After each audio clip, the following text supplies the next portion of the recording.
d'inspiration ailleurs que dans mon salon où elle pleure encore la scène.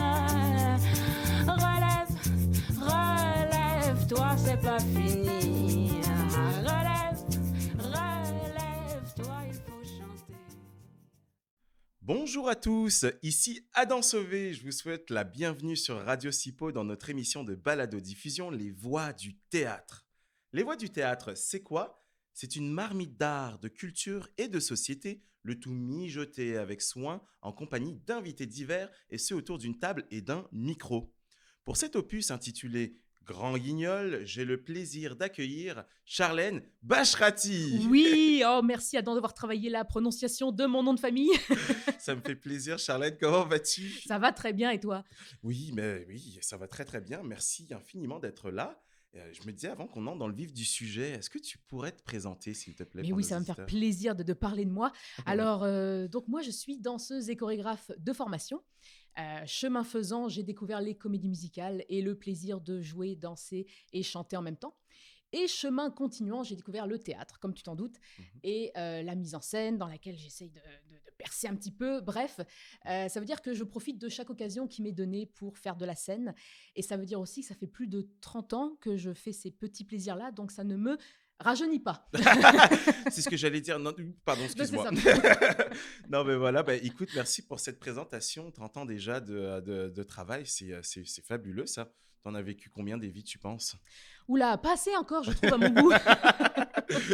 Bon, très bien, merci Charlène. Dans cette émission, nous allons explorer ce genre particulier qui est le théâtre du Grand Guignol, en précisant son origine, sa dynamique avec le public et surtout sa dimension culturelle.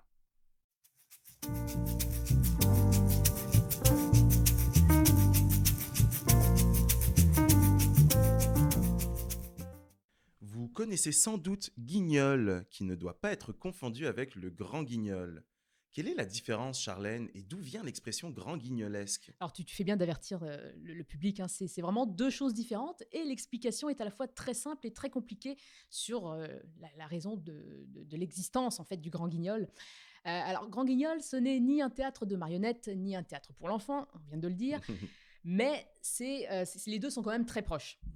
La marionnette Guignol, donc, qui est sur les sticks en bois, là, elle est née en 1808, pour être très précise. Et c'est la fameuse marionnette, tu sais, tu manipules avec tes mains, puis les marionnettistes sont en arrière des décors, puis c'est vraiment, le public, pour le coup, c'est vraiment un public d'enfants.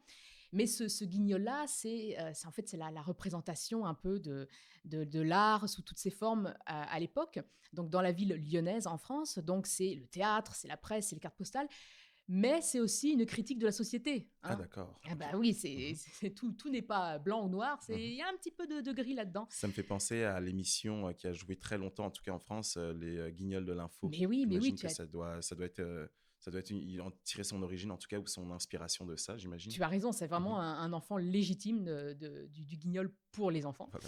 Et c'est donc une façon aussi de critiquer le pouvoir en place, hein.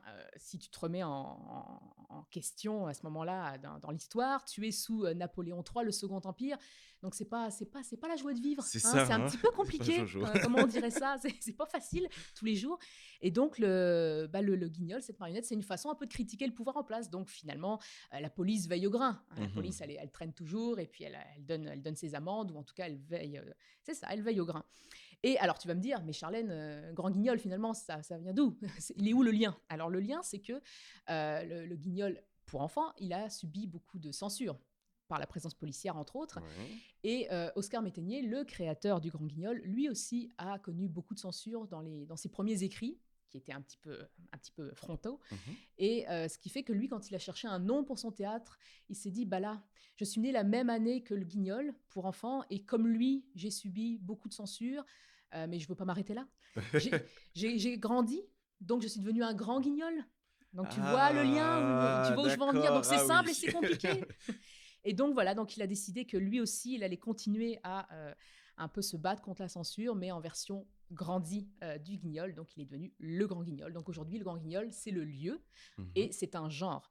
Et pour répondre à ta deuxième question, donc l'expression grand guignolesque, ça c'est vraiment rentré dans le langage courant, hein, comme le grand guignol.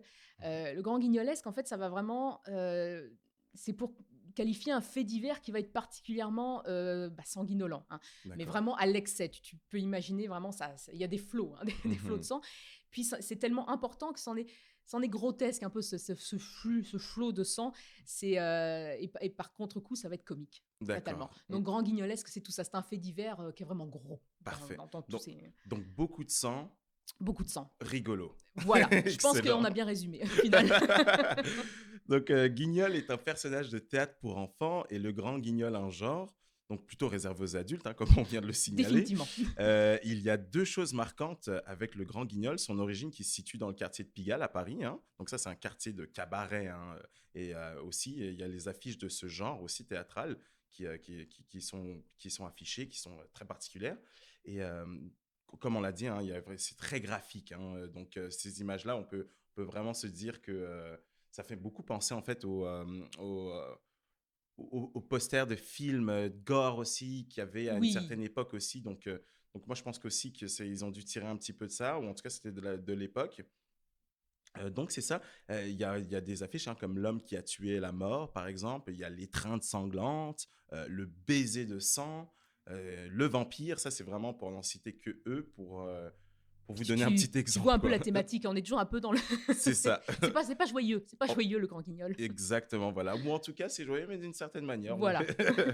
C'est un genre qui pulvérise les codes du théâtre, de répertoire, non, hein?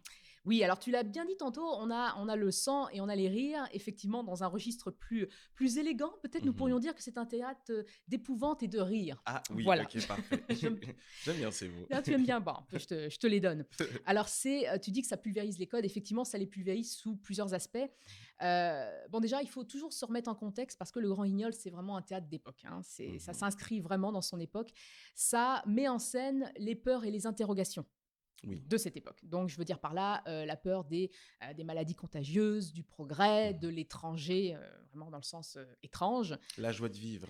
Toujours, toujours, toujours. On est vraiment dans une thématique précise. Donc, fatalement, tu as en thèmes centraux dans les pièces du Grand Guignol, tu as la violence, tu as l'angoisse, tu as l'interdit, tu as la folie, tout ça, vraiment, toute cette marmite dont tu parlais au début, Mhm. on l'a ici. Oui. Mais ce qui va le caractériser vraiment, en tout cas dans ses débuts, le Grand Guignol, c'est le réalisme de ses mises à mort, hein. Ah, Et ok, ouais, oui, on oui. y arrive, on y arrive. D'accord. Je me disais Parce bien que s'il y avait que du sang et que ça pissait un petit peu, Oui, que tu te c'était coupais, pas, puis que bon, voilà, voilà, c'était bon, pas, c'était ok, mignon, mais sans plus. voilà. Non, le Grand Guignol, il y a beaucoup de morts violentes, hein. On peut vraiment, violence, c'est pas trop petit comme terme. Mhm. Et c'est pas assez grand, même, je te dirais. Et d'ailleurs, pour te donner un exemple, on cite souvent en fait Paula Maxa, Mhm. qui est une comédienne phare du Grand Guignol. Mhm. Pourquoi est-ce qu'on parle d'elle? Parce que c'est la femme la plus assassinée du monde. C'est son petit sobriquet, Ah, d'accord, son ok. petit surnom tout mignon, parce qu'elle est morte plus de 10 000 fois. Mhm. Et j'ai le chiffre sous les yeux, donc elle a été tuée ou torturée. Bon, on chipote sur les termes, enfin je veux dire, elle a vécu de mauvais moments. D'accord. Peux-tu nous les citer un petit peu? Oui, alors il y en a plus d'une centaine, mais je vais pas, tu sais, je vais t'en citer pas mal, mais je pense qu'au bout d'un moment, on va se sentir mal un petit peu. Parfait. Donc, Ok, je comprends. alors je pars ma liste sous les yeux. Donc cette dame-là est morte sur scène, hein. Oui. Donc on s'entend. Elle est morte flagellée, martyrisée, coupée en tranches, recollée à la vapeur, passée au laminoir, écrasée, ébouillantée, saignée, vitriolée, empalée, désossée, pendue, enterrée vivante, bouillie au pot-au-feu, éventrée, écartelée, fusillée, hachée, lapidée, déchiquetée, asphyxiée, empoisonnée, brûlée vive, dévorée par un lion, crucifiée, scalpée, étranglée, égorgée, noyée, pulvérisée, poignardée, révolvérisée et finalement violée. C'est presque... Voilà, bah, dis donc, avoir vécu tout ça, moi, il y en a un qui m'a vraiment, qui m'a vraiment accroché, en fait, c'est recoller à la vapeur. Qu'est-ce que Oui, ça veut dire? je ne sais pas. Bah, On c'est pas n'a le... pas envie d'essayer, En fait, hein. c'est pas le recoller à la vapeur qui me dérange, c'est le décoller, la première étape. Oui, c'est ça. Qu'est-ce qui a été recollé ou qu'est-ce qui a été décollé? Mais Oui. sur un CV, tu as raison, ça fait être capable de se faire recoller à la vapeur en pièce de théâtre, c'est quelque chose. Ah oui, tout à fait. Donc, bah, effectivement, tu mets le doigt dessus, hein, la mise à mort donc, dans les pièces du Grand Guignol, c'est quelque chose. On se demande comment ils font. Mhm. bah, ils font comme tout le monde, hein, ils se débrouillent, donc ils ont des astuces, ils ont des trucages, ils ont aussi du vrai sang. Ouais. Veut pas, donc, du vrai sang, on s'entend, Mhm. ça, on espère que c'est du vrai sang d'animal, mais quand Ouais. même du vrai Voilà. sang. Des lames, des cordes, bref, tout ce qui peut servir à représenter l'instrument de torture comme tel. Parce que ce qu'ils veulent dans le Grand Guignol, c'est vraiment instaurer un malaise, Mhm. hein, dans le public. On l'a déjà, nous, on rigole, là, mais on est un petit peu, Ouais, c'est un ça. petit peu nerveux. Et à l'époque, il faut toujours se remettre dans l'époque, hein, donc faut instaurer le malaise dans le public. Parce que c'est là que le Grand Guignol va trouver sa raison d'être, définitivement. Il n'est pas rare que les spectateurs et les spectatrices confondent un peu la réalité et la fiction. D'accord. Tu viens voir une pièce de théâtre, puis effectivement, tu as une comédienne qui est recollée à la vapeur. Mhm. Est-ce qu'elle va bien, la comédienne, à la fin? Est-ce qu'elle est morte? Ouais, Donc tu confonds les deux. Tu sors de là, puis tu te dis, mais au fait, est-ce qu'elle est vraiment morte, cette dame-là? c'est ça. Et il faut savoir, pour la petite anecdote, que le succès des pièces du Grand Guignol se mesurait au nombre de spectateurs qui tombaient évanouis Ah oui, pendant ok. les pièces. Mhm. Tellement, donc ça te donne aussi une idée du réalisme qui était vraiment accordé aux détails, puis Mhm. encore une fois, aux mises à mort. Donc c'est un soin particulier qu'on va aller chercher au niveau de l'ambiance, Tout à pour que fait. que tu sois vraiment perturbé et que tu sortes perturbé aussi Mhm. d'une pièce du Grand Guignol. C'est ça. Mais ça me fait penser beaucoup un petit peu au spectacle de magie, un petit peu où il y a une mise en scène, où ils vont toujours chercher des petits trucs pour essayer de pouvoir justement aller choquer le public. Et on se pose encore la question, est-ce que l'assistante du magicien ou de la magicienne est encore en vie dans ce... Est-ce qu'elle est coupée en deux? C'est ça, voilà, Ça exactement. pète. Et j'ai l'impression que ils utilisent un petit peu ça, ce petit côté-là des trucages et tout, que ce soit dans le décor ou bien, comme tu l'as dit, hein, en prenant du vrai sang, ces choses-là. Tu Donc, parles, je pense qu'on peut parler d'expérience Grand ouais, Guignol, tout à fait. plus que juste d'une pièce de samedi soir, là. C'est ça. Et toi, as-tu déjà joué dans une pièce du Grand Guignol Oui, j'ai eu la chance de jouer et de mourir sur scène sur scène? pour, Ouais. pour plusieurs pièces du Grand Guignol. D'ailleurs, j'en profite pour faire un petit clin d'œil à mon metteur en scène de l'époque, Damien Maillard, qui m'avait Oui. donné la chance de personnifier c'est un peu ce genre. Mhm. Alors moi, j'ai eu, entre autres, la chance de prêter mes traits à la prostituée dans Lui. D'accord. C'est une pièce d'Oscar Métainier. C'est la première, en fait, qu'il est faite dans le cadre du Grand Guignol. Mhm. Donc, c'est pour ça qu'elle est un peu particulière. Et elle est particulière pour un deuxième point, c'est que c'est la première fois à l'époque, toujours, hein, ça va être mon mot d'ordre, je pense, pendant le podcast. Mhm. Donc, c'est la première fois que l'on mettait en scène le huis clos entre une prostituée et son meurtrier. D'accord.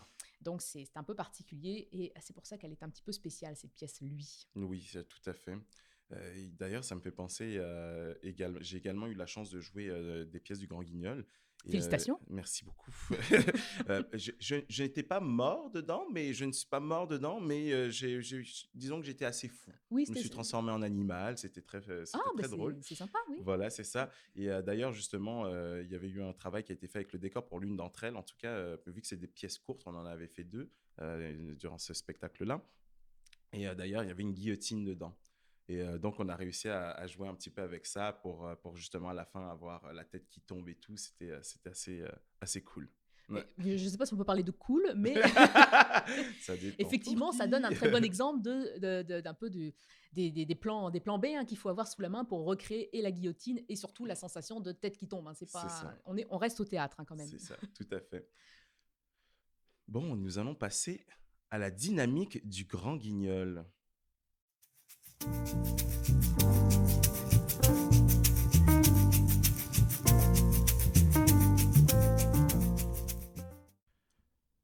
Le Grand Guignol a des origines et une soirée composée de plusieurs pièces dans lesquelles horreur et comédie, jubilation dans l'outrance et invraisemblance des situations sont au rendez-vous. Peux-tu nous mettre dans l'ambiance, Charlène? Avec un grand plaisir, un peu pervers, moi-même. Alors, on l'a évoqué un peu tantôt en parlant d'expérience Grand Guignol. Donc, c'est vrai que le sanglant, hein, dans toute sa forme, c'est ça qui va caractériser, le Grand Guignol, mais ça va être surtout de plus en plus la psychologie. Donc, ça veut dire que quand tu vas, à l'époque encore, voir une pièce du Grand Guignol, il faut que d'entrée de jeu, tu sois mal à l'aise. Donc, oui, les décors sur scène, mais le décor du théâtre. Tu rentres dans le théâtre du Grand Guignol et tout de suite, tu es dans cette ambiance un peu, c'est ça, un peu malaisante, t'étais pas bien. Voyons, où c'est que je m'en vais là. C'est ça, tout à fait. Même directement à l'entrée, que ce soit la billetterie et tout, déjà, l'ambiance était déjà présente, comme si le décor était au-delà que de la scène. Effectivement, il Mhm. faut vraiment que tu embrasses cette expérience du Grand Guignol. C'est ça. Et alors, donc, une fois que tu arrives sur scène, eh bien, tu regardes les décors. Alors, parfois, selon les pièces, c'est très minimaliste. Mhm. Hein. Puis, des fois, ça va être plus recherché. Et surtout quand tu as des pièces qui font appel à des. Tu le disais tantôt, t'as viré fou à un moment donné. Ouais, Donc, on imagine qu'il y a des hôpitaux, il y a des mhm, cabinets médicaux. Donc, là, tu vas avoir c'est ça. toujours un souci du détail au niveau des instruments. Mais tu sais, ça peut être minimaliste ou ça peut être très dans le détail. On accorde aussi une grande importance aux effets sonores, lumineux, au théâtre en général aussi, tu me diras, mais là, Mhm, c'est encore plus. C'est toujours pour insister sur cette notion de malaise que l'on veut instaurer. mhm. Et donc, c'est ça. Le but du jeu, c'est que le public entre dans l'histoire et n'en sorte jamais. Voilà. Jamais. Tout à fait. Et puis, une fois que la pièce démarre, tu fais connaissance avec les personnages, donc les comédiens, comédiennes qui leur donnent vie. Mais tes personnages, même au début de l'histoire, sont jamais totalement sereins. Ça va pas bien. Un personnage D'accord. du Grand Guignol, il ne va pas bien. Il y a toujours quelque chose qui le déprime, qui le travaille, il y a son hamster en permanence. Mhm. Donc, c'est ça. Les personnages ne sont jamais sereins, même dans leur quotidien le plus basique. Hein. Je pense qu'on peut dire ça comme ça. Et puis, comme on le disait aussi en début de balado, donc le Grand Guignol s'inscrit dans une époque. Et puis, donc, toutes ces pièces, elles sont écrites pour l'époque, pour l'actualité, avec un régime en place qui est un peu particulier. Donc, oui, il y a des révoltes, il y a des mécontentements, c'est le moins qu'on puisse dire. Et il y a des gens qui mourraient pour se révolter. Donc, tu sais, tu as tout ça aussi qui nourrit l'ambiance que tu es en train d'instaurer dans le théâtre du Grand Guignol. Et donc, ça nourrit ce malaise, ça nourrit cette espèce d'interdit. Mais tu as aussi une autre portée, je pense que tu n'as peut-être pas saisi, Adam, et je vais m'occuper de ton éducation Ça va me là-dessus. faire plaisir. Tu as une portée très érotique, et oui, le mot est lâché. Le mot est Ah, lâché, oui. érotique, parce que Mhm. oui, la mort et l'érotisme, c'est une pas pire association. Je l'ai tellement imprégné en moi que franchement, je n'avais pas saisi. Tu en avais oublié, Voilà. tu l'avais oublié l'essence. Alors oui, parce que si je te décris un visage qui chavire, des yeux qui se révulsent, un corps qui se cambre sous la douleur, hein, ça te rappelle quelque chose, hein, petit coquin? Non, fais pas Non. semblant. Donc c'est ça la portée du Grand Guignol. C'est aussi, oui, la mort, oui, le rire, mais aussi l'érotisme, la jouissance. En fait, les gens qui se déplacent pour aller au Grand Guignol à l'époque, ils se déplacent pour donner vie à leurs fantasmes les plus bas, les plus profonds, les plus sales. Ouais, on voit le genre. Encore une fois, on rapporte ça à l'époque, n'est-ce pas? À l'époque, toujours à l'époque. Ce qui est particulièrement efficace et qui tranche sur le théâtre de répertoire, c'est une mise en scène économique et le jeu des acteurs qui est magnifié. On peut on est même dans le surjeu, hein, on Tout peut à dire fait. ça. Et toi, en tant que comédienne, est-ce qu'il faut selon toi, qu'est-ce qu'il faut selon toi pour être bon dans ce genre? Alors, tu l'as abordé, hein, il ne faut pas avoir peur de trop en mettre. Il faut y Mhm, croire à ce que tu fais. Mais il faut aussi rester sérieux parce que tu as des situations qui vont vraiment être c'est hors de tout contrôle ou vraiment abracadabrantesque. mhm. Et je pensais pas le dire en une fois celui-là. Mais, mais il faut croire en tout temps à ce que tu fais. Je te donne un exemple. Dans l'une des pièces dans laquelle j'ai eu la chance de jouer, Ouais, une comédienne devait crever, oui. hein, fictivement bien sûr, on Mhm. s'entend, l'œil d'une autre comédienne. Donc, il fallait qu'elle y croie elle-même, qu'elle est en train de crever l'œil de D'accord. son amie. Là. Donc, il fallait qu'elle soit minutieuse dans ses gestes, il fallait qu'elle étudie son axe, Mhm, tu sais, pour être sûre de crever du premier coup, tu sais, des mhm, choses comme ça. Puis dans d'autres pièces du Grand Guignol, parfois c'est plus spontané. Hein, mhm. c'est oh tiens si j'allais le tuer, mais là encore il faut qu'on y croie, que tu commettes un meurtre au final. Mhm. Donc ce qui fait la différence en fait dans juste crever un œil puis aller crever ton œil, c'est vraiment l'implication. C'est tu y vas, tu réfléchis, ou le spontané, mais toujours l'implication. Et c'est cette espèce d'exagération surtout dans les meurtres qui sont un peu prémédités. C'est cette exagération qui devient comique, qui devient vraiment, qui fait en sorte que ça fonctionne. J'ai également un moment, tu viens de me faire penser à ça justement, dans le système du docteur Goudron qu'on avait joué. Et bien dedans, finalement, on découvre qu'il y a des fous, hein, c'est dans un hôpital psychiatrique. Et plus, en fait, durant les pratiques et tout ça, on se disait à un moment donné, on peut l'exagérer encore plus. Et finalement, en se regardant, parce qu'à un moment donné, on se met à jouer des animaux, hein, on se met à faire des animaux, en fait, parce qu'on est fou. Et plus ça allait, plus on se donnait les uns aux autres. plus l'envie de devenir encore plus fou. Donc là, après ça, on s'approche du public pour justement aller chercher une réaction, un malaise. Finalement, tout le monde part à rire et nous-mêmes, dans nos têtes, on est en train de se dire mais qu'est-ce qu'on fait? C'est assez ridicule, mais finalement, plus on en mettait, plus on s'en donnait, on s'échangeait cette énergie-là, on peut dire, et plus c'était crédible, qu'on avait vraiment l'air de cingler. Mais oui, mais en fait, au théâtre, en manière générale, on te dit qu'il faut t'investir dans ton personnage pour qu'on y croit. Mais je pense que le Grand Guignol, il y a vraiment une notion de... faut vraiment enlever le filet de sécurité, quel que soit ton personnage. Et ce qu'il y a de particulier, puis là, tu as commencé à l'aborder, c'est que peu à peu, la folie s'installe. Et c'est ça qu'il y a de particulier avec les pièces du Grand Guignol, c'est qu'elles sont courtes, les pièces. Donc, si tu donnes toute ton énergie dans les premières répliques, tu vends un peu le punch. Hein, on commence à savoir qui va mourir, puis qui va tuer le personnage. Donc, il faut que tu en gardes. Donc, il faut que tu sois proche du texte, il faut que tu sois investi, mais il faut que tu en gardes aussi. Donc, tu vois, il y a comme une balance à trouver là-dedans pour que finalement ton spectateur, ta spectatrice embarque et puis reste jusqu'au bout sans se dire ah bah c'est lui qui va mourir et puis faut garder tout ça. Donc c'est ce dosage-là qui est vraiment à acquérir et puis qui est très précieux. C'est ça, tout à fait. Mais tu sais, toi tu as fait du Grand Guignol, moi aussi.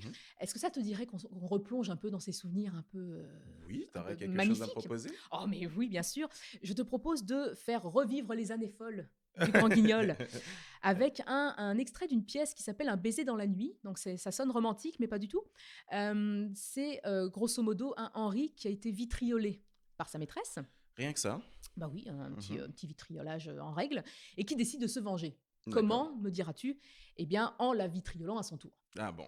Alors, pour les besoins de la cause, je te demanderai de faire Henri. Oui. Hein, et moi, je ferai la méchante Jeanne qui t'a vitriolé au départ. Parfait. Donc là, je suis vitriolé. Tu es vitriolé, tu as mal, ça va pas bien ta vie. Parfait. Tu n'as pas réfléchi.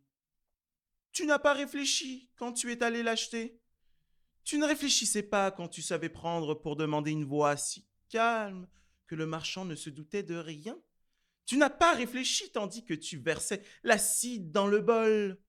Tu n'as pas réfléchi en te postant sur mon chemin. Et pendant l'heure entière, tu me guettais. Car tu m'as guetté toute une heure. Tu n'as pas réfléchi. Tu n'as pas réfléchi en me voyant devant toi. Tu n'as pas réfléchi en me criant « Regarde !» pour être sûr de me frapper en plein visage. Tu n'as pas réfléchi. Tu mens! Tu mens! Tu as réfléchi comme moi seulement. Mais moi, je m'en vante. Je te préviens, maintenant que tu m'as vu, tu sais quelque chose d'épouvantable. Quelle boule de chair saignante tu seras dans un instant. Tout à l'heure, de ta jolie figure, excusez-moi, il ne restera rien. Tu seras aveugle, monstrueuse, repoussante, comme moi. Au secours! Finissons-en. Penche la tête, là! Nous allons rire. Je vais te répandre le vitriol sur la figure, sur le front, sur les joues. Tu verras comme ça fait mal.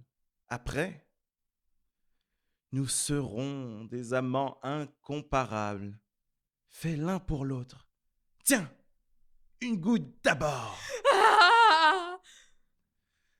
N'est-ce pas que c'est effroyable?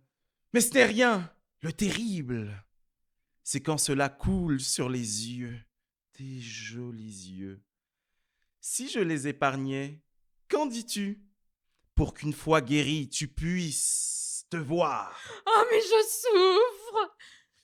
Non, non, je ne les épargnerai pas. Comme moi, tu seras aveugle.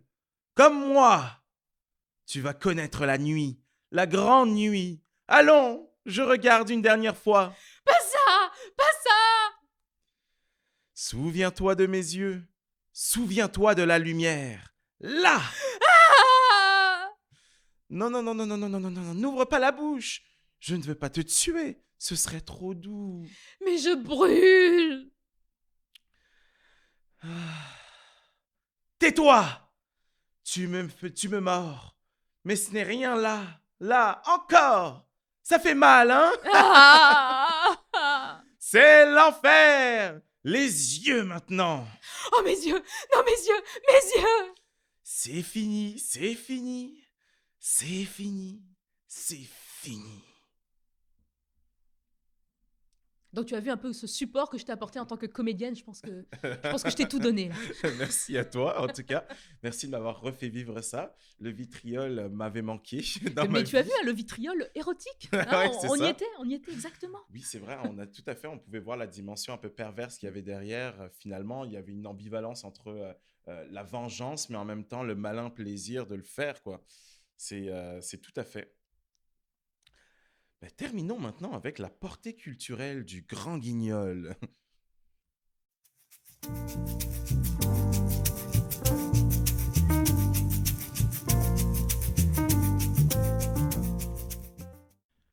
On ne peut pas comprendre complètement ce genre théâtral sans se souvenir qu'il a été conçu par des fils de la grande bourgeoisie parisienne, pour la grande bourgeoisie parisienne également. Donc si il doit y avoir du sang, du sperme et de la sueur, c'est bien pour donner des sensations fortes à un public qui a besoin de s'encanailler, on l'a dit plus tôt. Donc combien de temps a duré le succès du Grand Guignol en France et en Europe? Alors là, je vais prendre mes notes bien religieusement parce que, alors, de l'inauguration du théâtre le 18 mai 1896 jusqu'à sa désuétude et la fermeture définitive du lieu, Mhm. donc le 5 janvier 1963, on parle quand même de plus de 65 ans d'activité, C'est beaucoup. ce qui n'est pas rien. Donc bien sûr, ça s'est fait en montagne russe un peu. Je te dirais qu'après la Deuxième Guerre mondiale et l'apparition du cinéma, le Grand Guignol était un peu plus trop à la mode. Mhm. Mais les grandes années du Grand Guignol, c'est les années 20, c'est les années 30, hein. C'est vraiment cette période-là qui est une période phare. On cite souvent Camille Choisy, l'un des directeurs artistiques du Grand Guignol, entre à peu près 1916 et 1927, comme celui qui a vraiment donné ses lettres de noblesse au genre et au lieu. Donc D'accord. ça te donne une idée de quand vraiment le Grand Guignol était à son apogée. Ouais. Après 1963 et la fermeture officielle, tu as eu comme 3 tentatives de reprise du Grand Guignol, hein, mais qui étaient plus laborieuses. Ces dates précises sont en 1974, en 1980 et en 1986. Mais là, on n'est plus du tout dans l'ambiance épouvante. Tu oublies ça. Ah d'accord, Tu ok, oublies ça. parfait. Là, on est dans des événements showbiz où tu pouvais avoir le gratin de l'époque. Je te cite en vrac Serge Gainsbourg, Sheila, Johnny Hallyday. Donc, c'est Mhm. ça, tu n'es plus du tout dans cette ambiance-là. Tu es plus dans le cabaret de luxe, hein. C'est ça, donc finalement, ils se sont transformés comme ce qu'ils ne voulaient pas être, Voilà, et finalement. ils ont Ok. été pervertis, Ouais. donc, et on sait que le sang et les paillettes ne font pas bon ménage, donc c'est ça, ces 3 tentatives-là ont été des désastres, aussi bien au niveau de l'hommage que tu aurais pu rendre au Grand Guignol qu'au niveau succès, ça a été un échec. D'accord. Donc fin officielle et propre, dirions-nous, du Grand Guignol, 1963.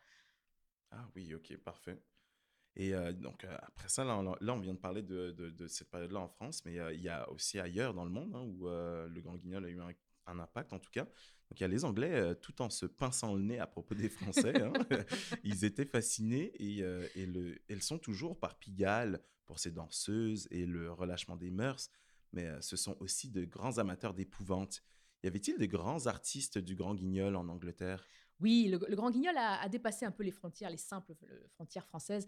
En termes d'auteurs anglais, je peux te citer Frédéric Whitney, dont la pièce Coals of Fire a Mhm. été censurée. Ah, ok. Surprise, Mhm. parce qu'elle était considérée comme, je cite, inadaptée pour le public. Ah, Voilà, quelle donc surprise. ça donne toujours une petite idée de ce dont on parle. Mhm. Autre auteur qui s'est beaucoup démarqué, tu as Horace Hunter avec Outrage Women.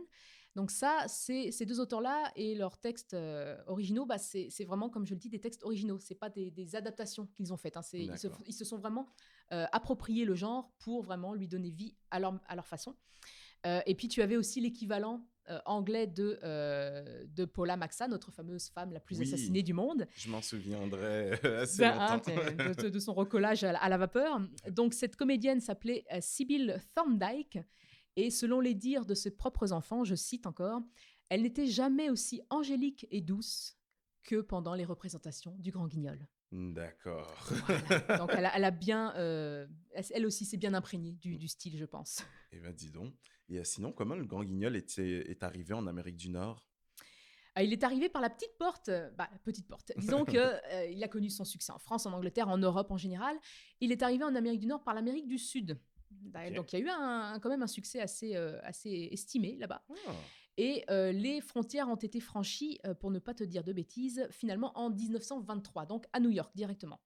La troupe du Grand Guignol s'est produite là-bas au Frolic Theatre, mais échec. ok, Échec total, le succès n'a pas du tout été au rendez-vous. On pourrait citer des milliards de raisons. Disons qu'au départ, tu as quand même une grosse barrière culturelle et linguistique c'est sûr. qui fait que l'adaptation n'était peut-être pas, dirons-nous, la plus adaptée, justement pour le public américain. Donc, échec à ce niveau-là. Pourtant, tu as encore des stigmates de la présence du Grand Guignol en Amérique du Nord. Je vais te donner deux exemples. Le premier, c'est une troupe qui s'appelle l'About Face Theatre Company, qui est toujours en activité. D'accord. Depuis très longtemps. Je pense qu'elle est née quelque part dans les années 80 et qui est toujours en activité. Et cette compagnie-là, elle fait du Grand Guignol. Mais elle fait du Grand Guignol original. Donc, elle a vraiment repris l'essence même. Et puis, elle y va dans le sanglant, elle y va dans la psychologie, elle y va mais avec des textes originaux. Ok. Je pense que tu peux voir des anciens textes aussi, mais c'est vraiment son credo, c'est vraiment d'aller chercher des pièces originales.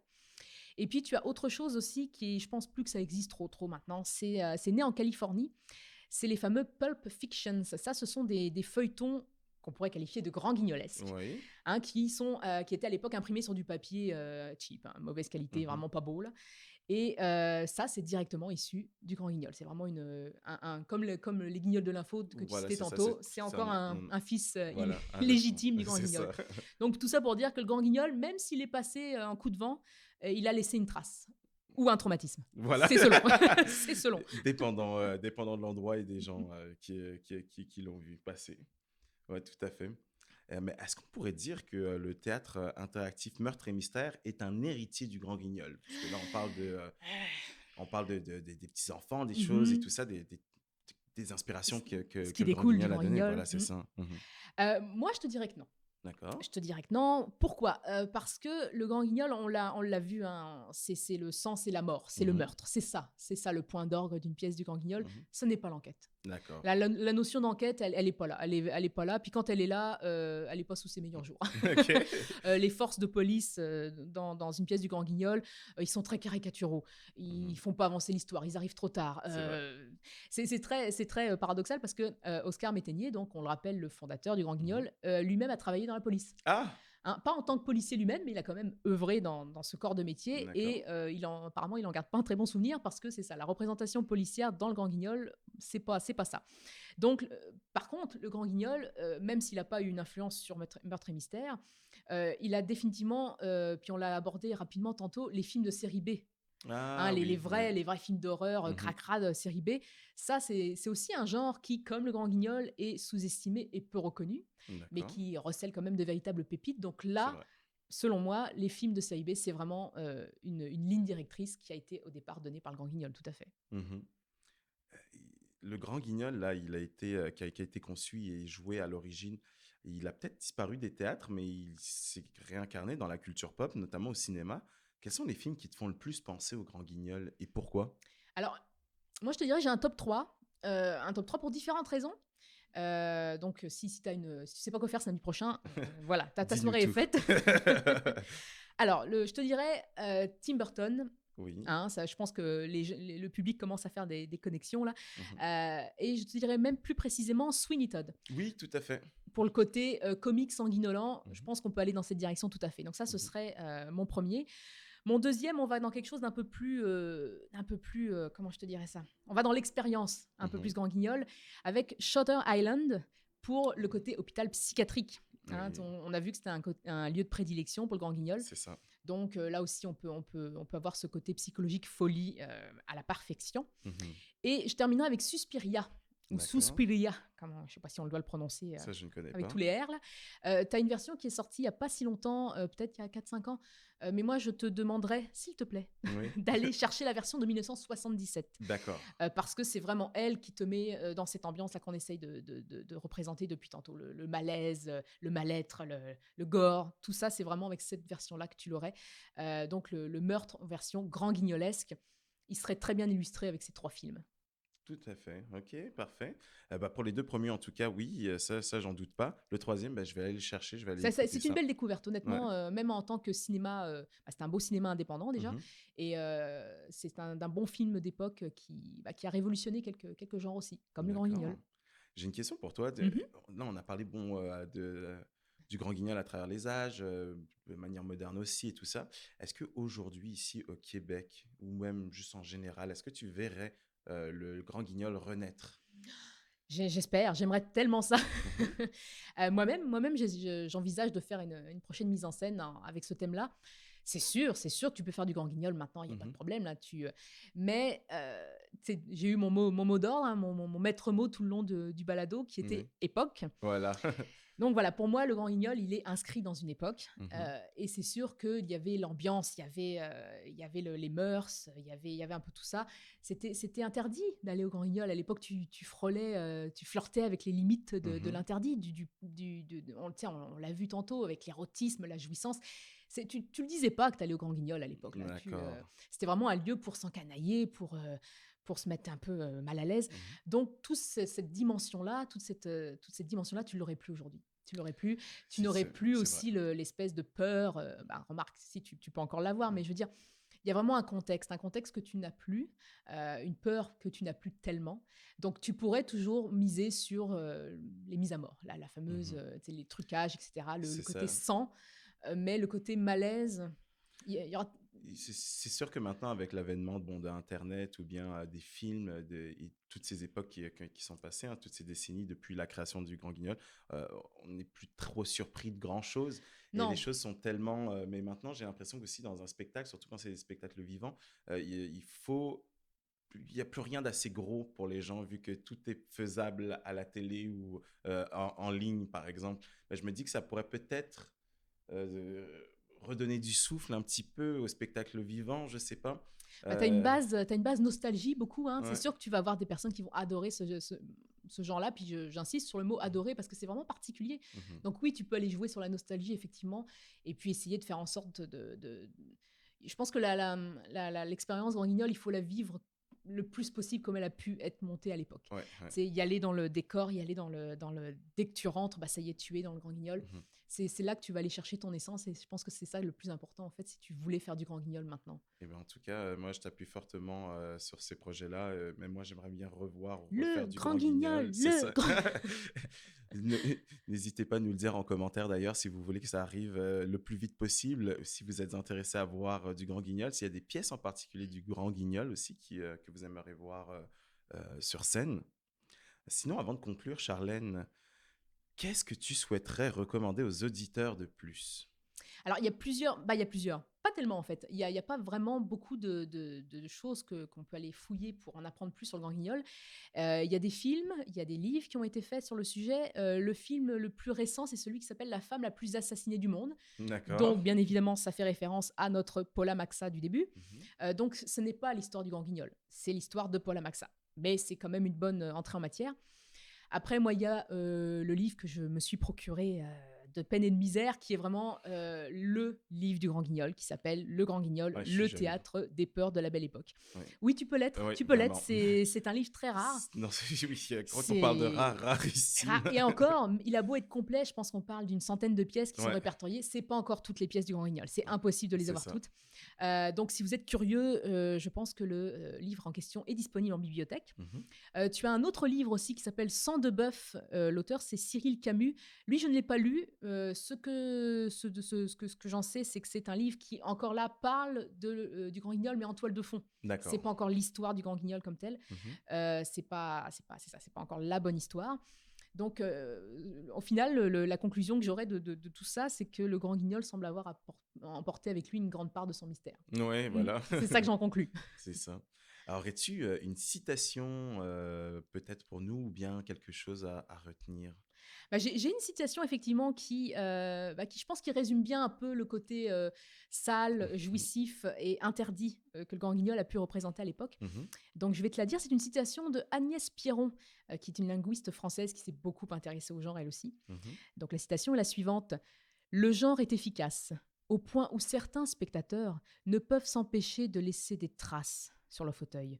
à la vue d'une strangulation ou d'une éventration. Il a le rythme soutenu d'un acte qui aboutit. Ah oui, oui, Là, je pense que l'image est bien présente, c'est ça, sans équivoque. sans équivoque. Bah, écoute, merci beaucoup pour tout ça.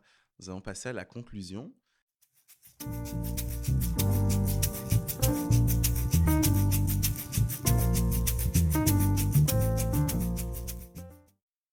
Le Grand Guignol, un genre de théâtre au carrefour de la désinvolture et du militantisme, né dans une Europe qui entre dans le XXe siècle, pardon.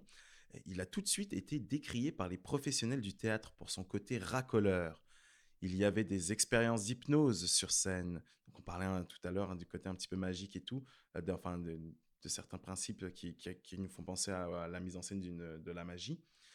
Des techniques de criminologie pour résoudre un crime mystérieux. À notre époque, on le qualifierait de théâtre de création, voire de théâtre laboratoire.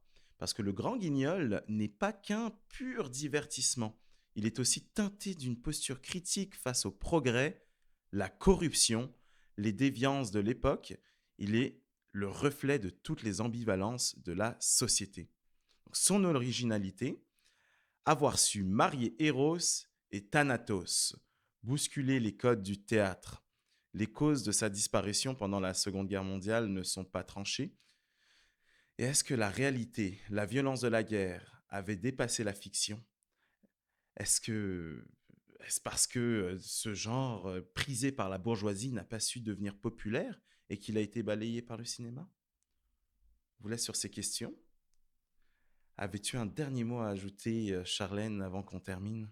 Non, je pense que je vais laisser le public se faire se digérer peut-être digérer ce sens, cette psychologie. Et non, bah si, quand même, je vous dirais de laisser aller votre curiosité, puis d'aller vraiment trouver le moyen d'aller découvrir ce genre, que ce soit par des vidéos qui doivent certainement exister, de pièces qui ont été reprises, par le fameux livre qui peut quand même se trouver en bibliothèque, parce que je pense que c'est un genre qui, oui, est daté, mais qui, ouais, moi je serais pour tout à fait qu'ils reprennent vie. Qui reprennent Alors, vie. plus il y aura de personnes qui seront intéressées à ce genre-là, bah, plus il y a de chances qu'ils prennent vie. C'est ça.